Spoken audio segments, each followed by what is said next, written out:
नागपुर के तहसील police थाना क्षेत्र से एक बेहद चौंकाने वाली घटना सामने आई है, जहां कुछ बदमाशों ने फुटपाथ पर रहने वाले एक गरीब शख्स पर जानलेवा हमला कर दिया। मिली जानकारी के अनुसार पीड़ित मोहम्मद इश्तियाक उर्फ सर्किट उम्र 55 वर्ष फुटपाथ पर रहता है और कचरा व प्लास्टिक बीनने का काम करता है। वह दिन भर जो भी पैसे कमाता था, आरोपी गोलू गणेश निखारे, राहुल रघुनाथ सोनवानी, अमोल धीरेन्द्र सिंह राठौड़, प्रवीण अरुण माटे और उनके साथ मौजूद एक महिला जबरन उससे छीन लेते थे और उन पैसों से शराब पीते थे। जब पीड़ित ने इस बात का विरोध किया तो आरोपियों ने रंजिश पाल ली। इसके बाद विवाद इतना बढ़ा कि आरोपियों ने टायर का पंचर बनाने वाले लोहे के पाने और लाठियों से मोहम्मद इश्तियाक पर बेरहमी से हमला कर उसे लहूलुहान कर दिया। घटना की सूचना मिलते ही तहसील पुलिस तुरंत मौके पर पहुंची और घायल शख्स को मेयो हॉस्पिटल में भर्ती कराया, जिससे समय रहते उसकी जान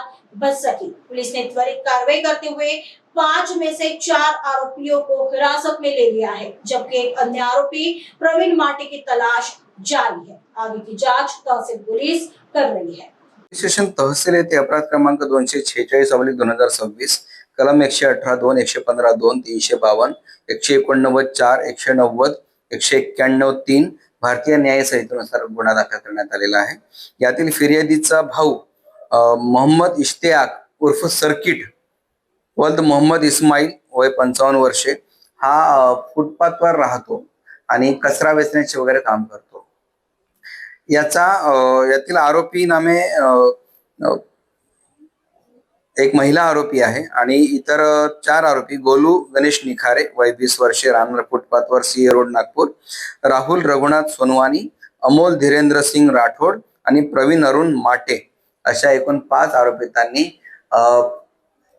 यातील जो जखमी इसम आहे तो नेहमी कचरा वगैरे प्लास्टिक विकून आल्यानंतर त्यांच्याकडे जे काही पैसे होते त्यांच्याकडे जबरदस्ती हिसकावून घ्यायचा आणि स्वतः त्या पैशांनी दारू वगैरे प्यायचा। या गोष्टीचा राग मनात ठेवून त्याच्याशी भांडण करून काठीने आणि पंक्चर दुरुस्त करण्याचा जो पाना असतो त्या पाण्याने त्याला मारहाण केलेली, त्याला जखमी केलेला आहे। काल तात्काळ माहिती मिळताच पोलिसांनी घटनास्थळी पोहोचून सदर जखमीला मेयो हॉस्पिटल येथे ऍडमिट केलेला आहे आणि त्याला सुखरूप त्याचा जीव वाचवलेला आहे। त्याचप्रमाणे यातील जे 4 आरोपी आहे आम्ही तात्काळ ताब्यात घेतलेले आहे। 5वा आरोपी प्रवीण अरुण माटे याचा आम्ही शोध घेत आहोत।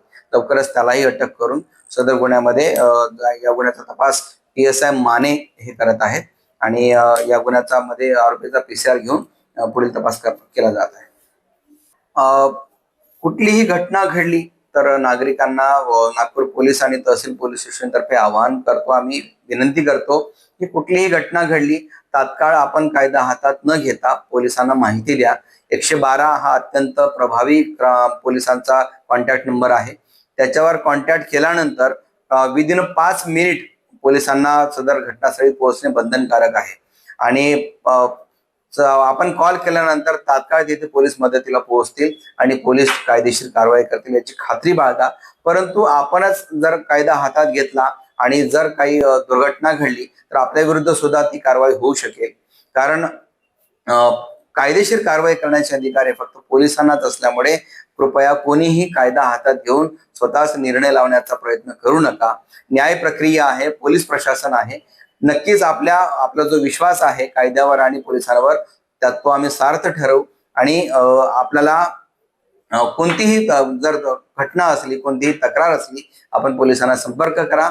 आपल्या तक्रारीवर नक्कीच तात्काळ कारवाई केली जाईल याची खात्री बाळगा।